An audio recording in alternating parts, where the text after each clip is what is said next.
Well, it does feel good, to have you again in the studio.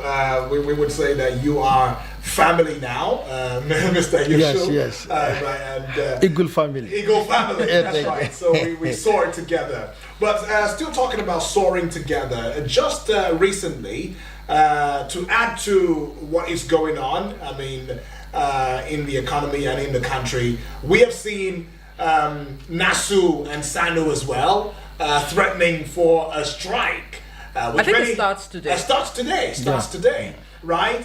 We've seen the back and forth, between the president as well as the Dangote refinery, the NNPCL, where the president has said, either you choose between paying 1,000 naira for a liter of fuel, or for 200 naira for a meter of CNG. Recently, again, we've seen Dangote himself pushing monies into having about he has become the largest truck holder for CNG in the country, agreeing to the Tinubu administration move for a somewhat diversification. I wouldn't know if I'm correct to say that, for the already mono economist economy that we run. One of the concerns, that Nigerians are having, especially at a time like this, would be the economic impact. Bayo Nanuga, just as Omoife had mentioned, also said, the president were in the right path. Would you say, or how do you think the fuel crisis, is affecting Nigeria's GDP and economic growth? Are we on the positive lane, or we are indeed plummeting, or we're just nosediving? Macroeconomics require macro statement. Right. Microeconomics require micro statement. Macroeconomy is a conglomeration of microeconomy. Household. I can speak for my household, but I don't have to tell my members of my household that you are doing better. If they are doing better, they would tell me they are doing better. That is how you start analyzing economy from micro perspective to macro perspective. If you choose Dangote diversifying to CNG when he has a functioning refinery and producing AGO, but diversifying, he's going for efficiency. Nobody should tell him how to make profit. I have said it time without number. Classical economist Adam Smith always emphasize it is not out of a benevolence of a baker that you eat bread. It is out of his selfish desire of profit making. That's why you are eating bread. Right. That's exactly from the Dangote point of view. Public statement must be carefully communicated. Omo has pointed out a hungry man is an angry man. Right. Once you are hungry and somebody told you that you are comfortable, distrust enter quickly. You don't need a teacher, you don't need a messiah, you don't need any science. But let us bounce back to what an economy is from the economics perspective. Right. Economics, in the first instance, is a science. Science that studies human behavior. Behavior as a relationship between ends and scarce means. This scarce means has different interpretation based on the economic model. In the Western economic models, scarce resources. In Islamic economies, no scarcity of resources. Lo, we have given you in an abundance. That's what God always says. We have given you in an abundance. The air you breathe is in abundance. That's your life. But once you are constrained, you go to medical. That's when you know the cost of the air you are breathing every time. The water resources, over 70% on planet is water. But government would tell you scarce resources cannot put on dams to just transport that water to your convenience. Agric resources. So you can mention why individuals are guided with the level of their understanding of any perspective. Nobody would tell you that when inflation is growing from 11.5% to 34.5% and income is not growing, that would tell you continue to maintain your standard with a fixed income. Even if it is flexible income, there are situations as to which price variation will determine your consumption of those goods, and that is what brought the concept of elasticity, the degree of responsiveness as to the change in price as a result of A, B, C, and D. All these are complex issues. But to maintain a statement from Omo, policy somersault, from May 29th to date, we have seen how the economy changes. We have seen the improvement of revenue from the government side. We can see also what the statement from the financial institutions coming from the World Bank, from the IMF, and also statement from politicians. But it is obvious the president has identified that he is aware that Nigerians are suffering. No, but being aware is not enough, because when you look at the numbers and the figures, 10,000, oil marketers are actually built to shut down operations. All right, 1 million staff already affected. So you're going to push more people into the unemployment, into the poverty. Of course. 92% decline in fuel consumption, 60 million liters a day as of May 2023, and as of today, we're yet to verify these figures, but there is every possibility that the numbers have actually dropped drastically as at August 2024. Now you take a look at 488% increase in petrol prices, right? Initial price was 175 naira, and now we're looking at 1,000 naira. In some places, it's even up to 1,500 naira. And then you take a look at the 7 million naira initial cost of a truckload of PMS. Now 47 million naira as the current cost of a truckload of PMS. In the face of all of this, the CBN governor yesterday said there are no plans to even reduce interest rates, even in the face of soaring inflation in the country. Wale Edun on his part is saying that the economic policies are yielding results. Bayo Nanuga just yesterday came out to tell Nigerians that they should desist from tagging the president as T-Pain, of which is a step in the right direction, because that's somehow actually it says a lot about how we regard our leaders. So no pun intended, addressing him or tagging him as T-Pain is really, really out of place. But to say that the president is aware, this is not the first time we're hearing that the president is aware of the plight of Nigerians, but how much more patience does he want from Nigerians? I think that's a question that people are actually asking. A modesty study has shown that an average consumer consumes for satisfaction. Right. But you consume with an income. When your income is deflated, your satisfaction definitely will be deflated too. The central bank, Eagle FM, will bear me witness, not today, but in the future, that I disagree completely with raising of MPR. And if there is anybody in this country that is unique, passionate, consistently not agreeing with the increase in MPR, is myself. Because the systems allow you to agree or don't agree. That is why the Monetary Policy Committee is always ought to debate whatever policy measure. For any policy to be determined, it can be determined with votes. It can be determined unanimously. If the central bank completely agree to unanimously increase MPR to reduce inflation, inflation has not been reduced.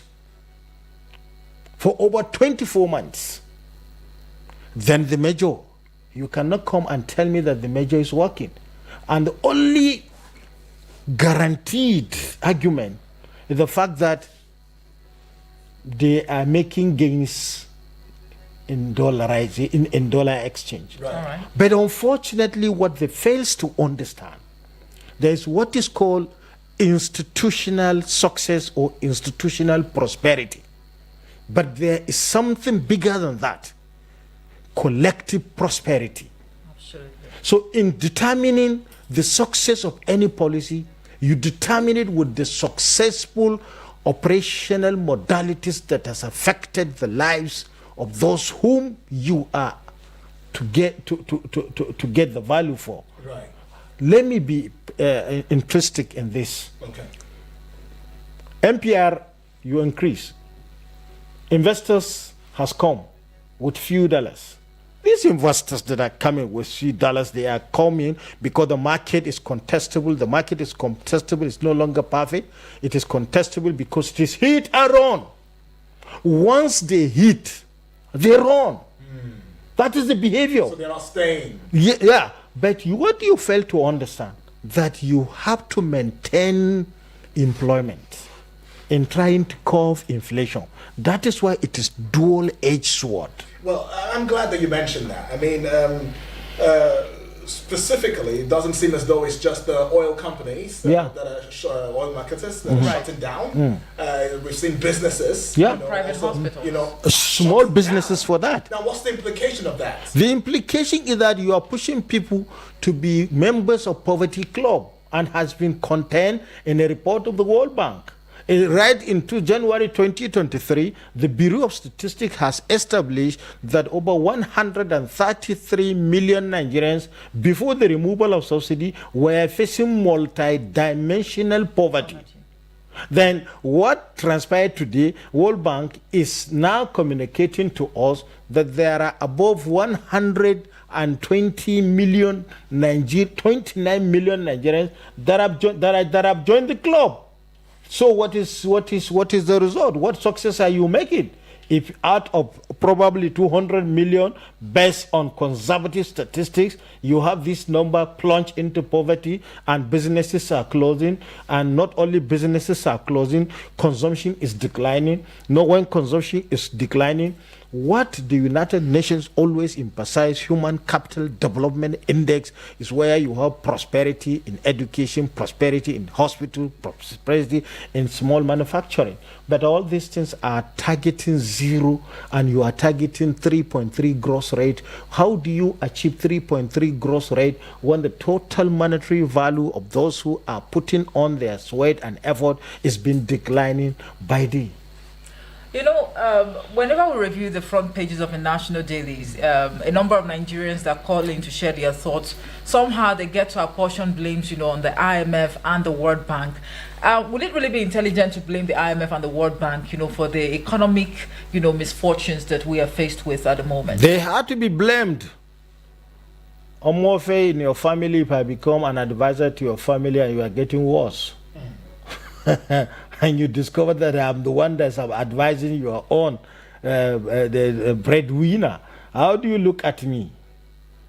It get this time that you pursue me out of your house. Let us go back to the theory of Bretton Woods Conference in 1944, where 44 nations agreed to form a monetary authority to regulate development across their membership. And that has grown to in 2024 to about 191 nations in that club. But these 191 nations, some of them are grossly under economic conditions that is not manageable. Right. Among them are one, Argentina, second, Egypt, and third, Ukraine. Ukraine is in war. So if you check the top membership that are indebted to IMF, they are all in trouble. So Nigeria, with an exception, quite agreed that IMF, we have special drawing rights. We are members. We join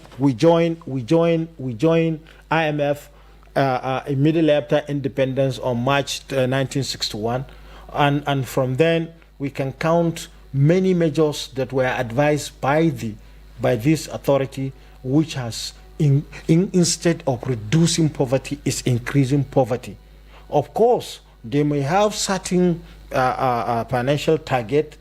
They are getting prosperity, but the people are getting poorer. Right. And there are certain indices which are not taken care into account. Let me tell you, even the central bank, as I said, you increase the MPR. This is the simple logic. Once you increase MPR by 50 basis or above 50 basis, it means the cost of borrowing will be increased. Right.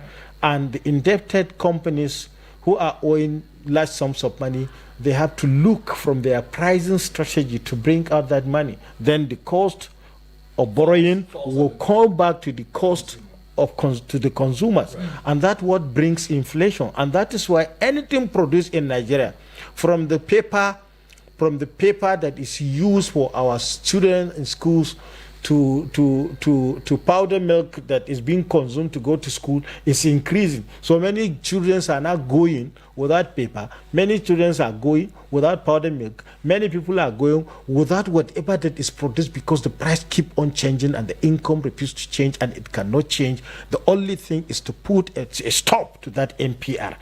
I am categorically calling for the stoppage of increase of MPR, because the CBN monetary policy control of money supply, either M1, M2 or M3, has to do with certain level of clarity and decency and accountability from the bank. But what is obvious today is that you find, when as attested by the CBN governor, immediately revenue sharing formula between tiers of government A, B, C, and D, federal, state, and local government is advanced. You see large increase in forex, forex market, because that money supply that CBN is trying to control through inflation is being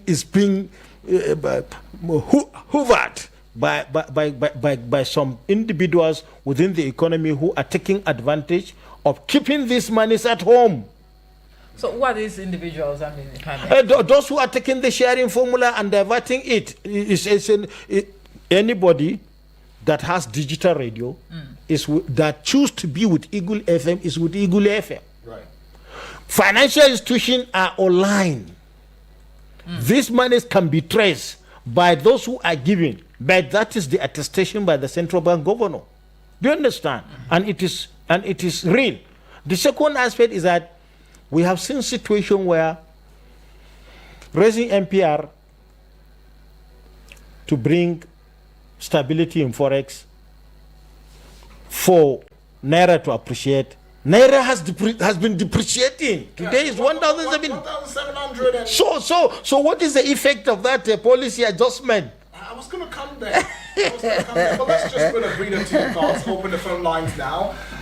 You can also join the conversation as we go talking on a topical issue that we've highlighted this morning, where we have our guest, Mr. Yusho Aliyu, who is an economist, to speak on hardship. I mean, the more woes as Nigerians counting losses. Is this affecting you personally? Have you also been impacted, negatively? And maybe you're left with more questions than answers. This will be the platform and the time, to have your voice heard, and heard loudly and clearly. Absolutely. But let's also remember that whatever it is that we are putting out there, it should be within the confines of civility and responsibility. Now, the number to call would be 090-8766-8888 or 0907-353-0044. The WhatsApp portal number will be 090-9705-4450. That's right. And we're still looking at hardships, more woes as Nigerians count losses. Let's take this call very, very quickly. Hello and good morning. Hello. Yes, good morning to you, please. Your name and where you come Okay. Good morning, sir. This is Mr. Wale from FCT. Mr. Wale, where in FCT are you calling from? Chongama, Jezuba area. Awesome. Talk to us, Wale.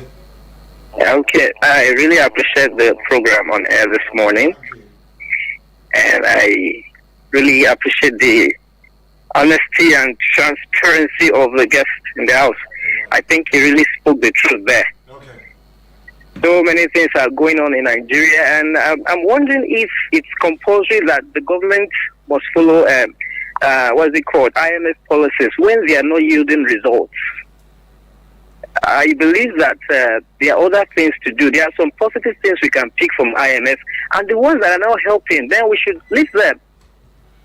Okay. So I think the government really should understand that there is no Western country that really wants the progress of Africa, if we're going to be honest. So their policies is just to impoverish Africa, to make sure there is market for them in Africa. I pray God will help us to see and do the right thing. Thank you very much. Right, thank you so much. Well, it's their policies as pointed towards impoverishing, Africa and all of that. And I saw somewhere on one of the headlines this morning. Let me just go very straight to it so we can quote that headline. Something about Nigeria in sub-Saharan Africa, I guess. Oh, come on. All right. Okay. Can't find it now. But it just mentioned something about Nigeria, somewhat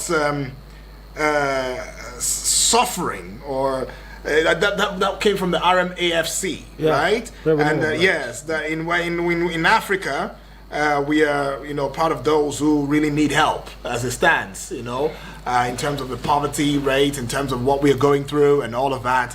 And it makes me want to wonder, even if the IMF is saying one thing and the World Bank is saying another thing, is this to mean that Africa as a continent and Nigeria, looking at it, coming down home, we do not have the resources, the wherewithal to manage our economy sufficiently and efficiently, taking in the fact that we have scarce resources? You mentioned it more earlier. Yeah. But it seems as though even the scarce resources can indeed cater for every citizenry of the country. Where do you think we're failing? Mr. Yudi, you have a household. Okay. I assume there is not any Western person that is guiding your consumptions. No. What guided your consumptions? Your income. Exactly. Africa has income. We do. We do. So if who will stop us from managing our own resources? Look, our priorities. I was so happy when Vice President Oshibanjo came on with the theory of zero budgeting system, which was developed by Mr. Peter Peer, budget of priority. We look at our priorities, and then we invest into critical infrastructure. That is all an African is looking for. An African is hardworking. 70% of Africans are pursuing their legitimate businesses in their local environment. But you cannot come in Abuja to be raising in the name of controlling money supply. Money that was porous. CBN is in custodian of our legal tender. CBN is a custodian of all international currencies. But how do we find these local currencies and foreign currencies in individual homes? Unaccounted for. Unaccounted for. And then you push the cost of maintaining inflation. Who told you that the inflationary control in African soil is what is required in the United States? The mortgage crisis. Remember 2009, the mortgage crisis. Do we have mortgage crisis in Africa? Do we care how many people? We squat, extended relation in one home, and nothing happened. So what crisis do you think we have here? What we have crisis, cost of living crisis. Okay. And this cost of living crisis is created. And since it is created, it is man-made, then it has to have a man-made solution. And a simple solution, economics is not hard. Economics is not rocket science. Economics is a science. You all study. You print this money? Yes, we print this money. You want to control this money? Yes. How do you control these monies? You use the traditional tools that are called orthodox. If you cannot, but all these orthodox rules have certain background. Right. Ceteris paribus. All things must remain constant. You must not steal for you to use monetary policy tool. Oh. You must not exaggerate your consumption as leaders. Do you understand? Beyond the capacity of the economy, So the cost of governance. Okay, right. Do you understand? Cost of governance. Yeah. Yes. What do you need 600 million? You are being paid 2 million naira in each salary. That's why salary has certain structures composed in it to take care of your health, your transport, everything is contained. But why do you spend 600 million in procuring vehicles or 250 times 3? Yes.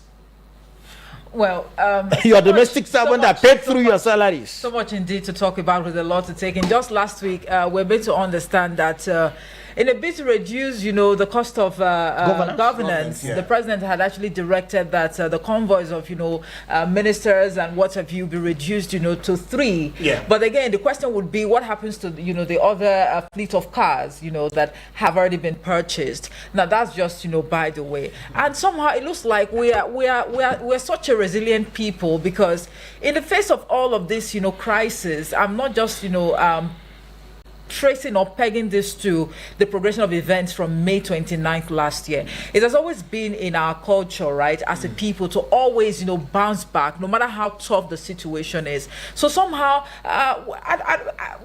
one is just wondering if that is giving a wrong signal, right, to the government of the day, right, that no matter what they throw at, the masses, they would always find a way. And also taking cognizance of the fact that the Yuletide, season is so around the corner. And we know, of course, the tradition in this part of the world, that there is bound to be a spike, in the prices of foodstuff, transportation costs, and other essentials. The question now would be, how gloomy are the days ahead? Omoefe, if you remember, in December 2022, in one program called Economic Matters, you anchor with Vision FM. Right. Personally, I told Nigerians that worse days are coming, because what the level of inflation at that time was only 19%. And I told them that by removal of subsidy, everything will change, and it comes to fruition.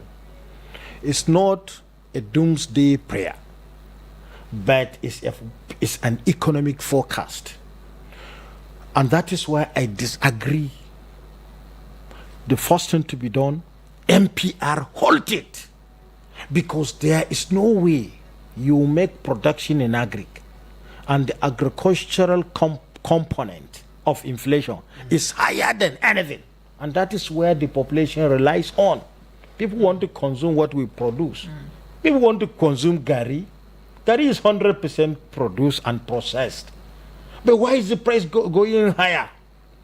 We have not checked our food requirement in metric tons. Okay. And I have pointed to you that whoever is telling you that we cannot import food because we are going to kill our production, let me make it clear for anyone, anywhere in the world, to go and check the highest producer of rice in the world. The Chinese economy, and they're the highest importers of rice. The second largest producer of rice is United States. They are the second largest importers. After China. After China. Go and check record. So we are deceiving ourselves. Who told you we cannot trade? Why do you think there is World Trade Organization? Why do you see nations engage in trade? 2 theories are very important for you fundamentally to know. Absolute cost advantage and comparative cost advantage. Whatever you take, you understand why you're supposed to produce, because of course effectiveness. All right, I've got one question too. Why do you think that we have a number that you must call? But let's go take a breather right now and hear from, take some commercials. We'll be right back. Eagles 102.3. My people, the thing where they happen for my area, Do you think I will now find out that you have contract to bring fresh girls? I brought you from the gutters. Who gave you all the connects? MDG who? Without me, you would have been nobody. But Join Media Coalition and Awareness to Halt Human Trafficking, MICAT, on our Wish I Knew radio drama every Saturday at 10 a.m. Let us join hands and kick human trafficking out of our communities. I Wish I Knew radio drama, brought to you by MICAT in partnership with the National Agency for Prohibition of Trafficking in Persons, NAPTIP, and funded by the Embassy of Denmark in Nigeria. Have you heard of the latest car maintenance, overhaul and repair service center in Abuja? Oh, wait a minute. BB Empire Motor Services Limited is the place. We offer a wide range of services which include full engine repair, brakes and discs, lubrication, industrial spare parts fabrication, digital diagnosing, injector and rotor servicing, wheel balancing alignment, vulcanizing, spare parts of all cars, car checker, recovery of vehicles, AC servicing and repairs of all kinds of cars. You can visit us today at a state-of-the-art multi-digital workshop located at plot 1374 Cadastral Zone C16 along Julius Berger Road, Idu Industrial District, Abuja. You can also call us on 080-6433-3100 or 090-1066-0869. BB Empire Motor Services Limited, the solution for your car needs and services. Sorry for the inconvenience. I suppose it was inevitable. Eagles 102.3.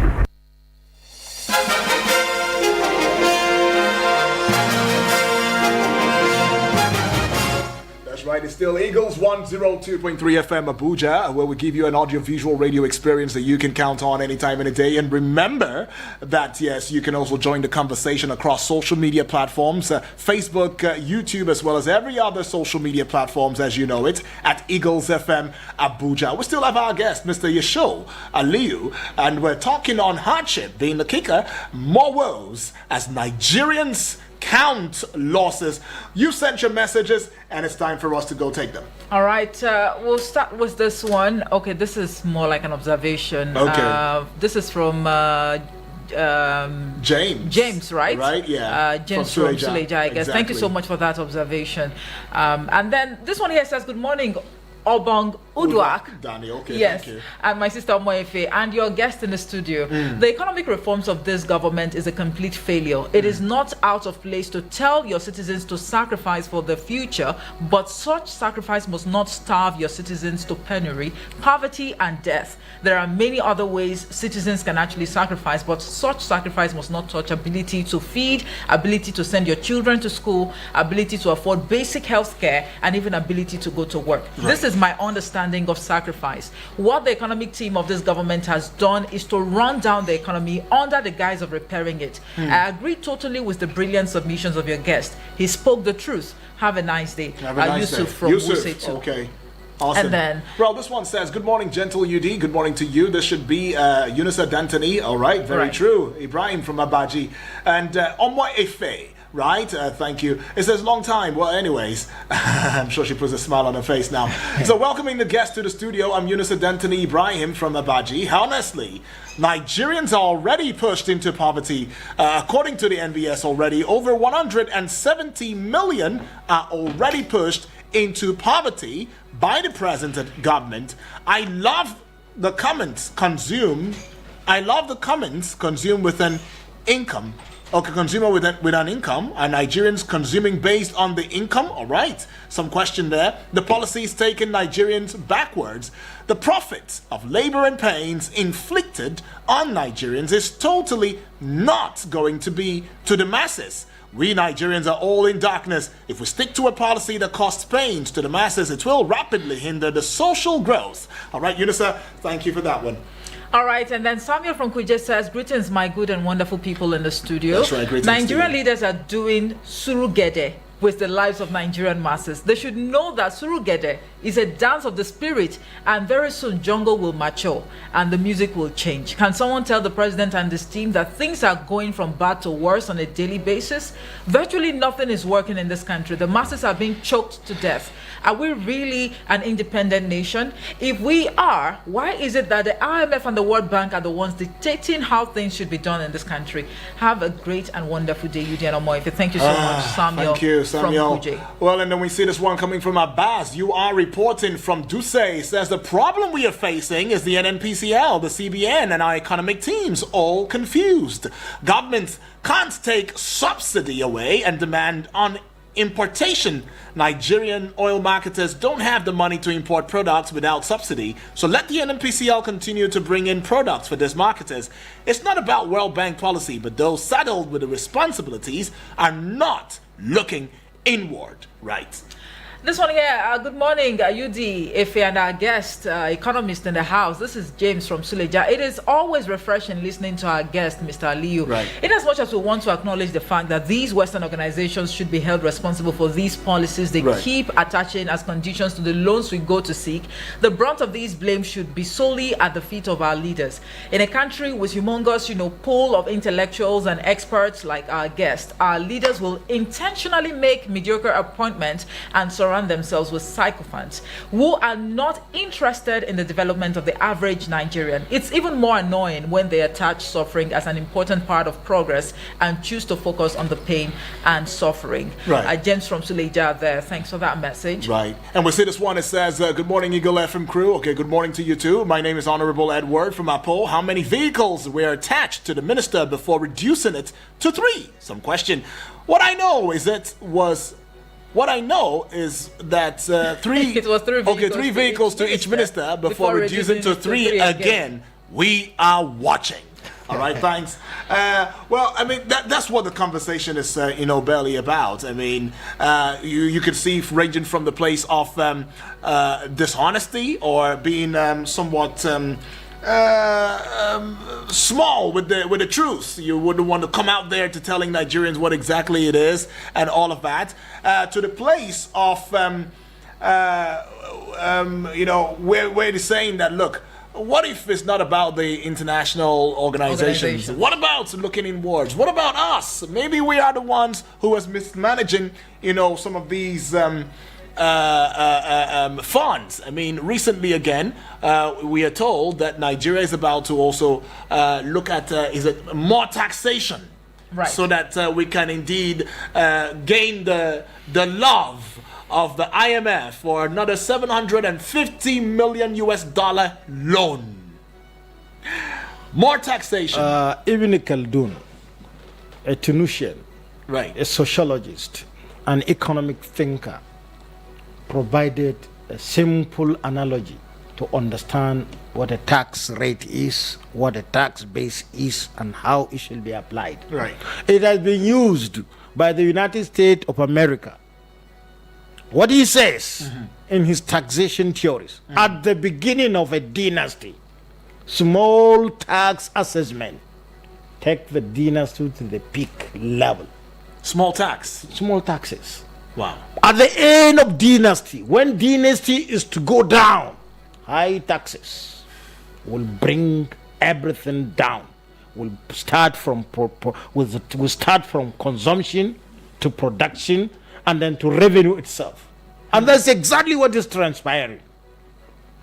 If you check the available data on consumption, virtually, micro study, personally, I have reduced my consumption level.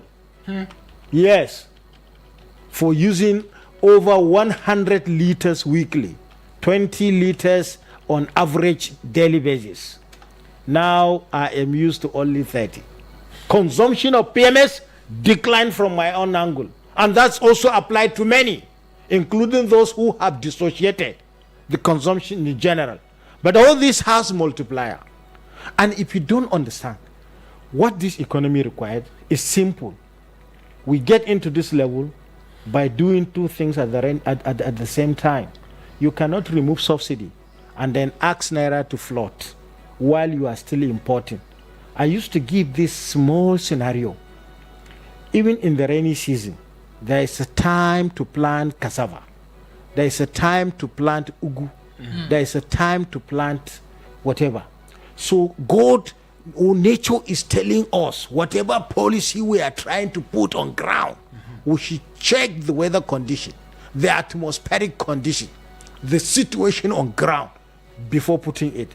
That is what Kenyans mistakenly did, and it ran them into serious crisis. Right. As advocated by who? By an Islamic philosopher, Ibn Khaldun, on his taxation theories. Right. Well, we'll let you, get into something that Bill Gates said, and then, of course, finally, you give your final thoughts as time would not, allow for us to continue. Right. Sometime last month, early last month, as a matter of fact, Bill Gates actually tagged, the Nigerian economy, static or stagnant. Stagnant. Yeah. And then, in his words, Nigeria's tax collection rates are low, and it actually, poses this challenge, to financing critical sectors like health and education. So if you're saying that our tax policies are just too harsh or stringent, and somehow it is, choking or trying to how will I put it now? Just to twat, the essence or the purchasing power, right, of the average Nigerian on the street. Apparently, your views are already, conflicting or contradicting. I mean, coming from Bill Gates, who is somewhat a successful, entrepreneur, figure, right? Not an economist. Okay. Yes. So that's where the difference. No. Not only the difference. The suggestion by Bill Gates, who is a successful entrepreneur, who is sometimes avoiding taxes. All entrepreneurs avoid taxes. Okay. That is tax evasion. Even American president. Donald Trump at some point. At some point was. Yeah. So it is the nature of business-oriented individuals to evade tax and then to put taxes on top of the poor in terms of their general pricing of their commodity. And that's why they are billionaires. That's why they are multi-billionaires. And that is why they are ranking first in the world. And that is why they sometimes camouflage as philanthropists. Okay, so let's not dwell on that. Well, I think you've made your point very clear. That should be an eye-opener. That should be an eye-opener, finally. Well, we want to say a big thank you to you. We cannot go any further. Mr. Yusho Aliyu, thank you for stepping into the studio. You are a profound economist, and you never fail to show up whenever we put a call through to you and all of that, and that we do not take for granted. Thank you. Thank you for stepping into the studio. And to you, all of us that have also, gained our voices via this platform, thank you immensely. We do not take you for granted. Right, this is where we call it a close, and tomorrow is yet another day. You want to keep tabs with us and keep in touch and keep in line with the discourse. My name is Udwak Daniel. And I am Omoefe Peace Osemer. As always, I mean, as much as our guest actually spoke passionately to this, topic this morning, we'd like to state that his views were not, influenced by Eagles FM 102.3 Abuja, and also the contributions, from the listeners. Of course, they were not influenced by the station. Until tomorrow, just like Yudi has said, do have yourselves a fantastic, week ahead. Good morning to you.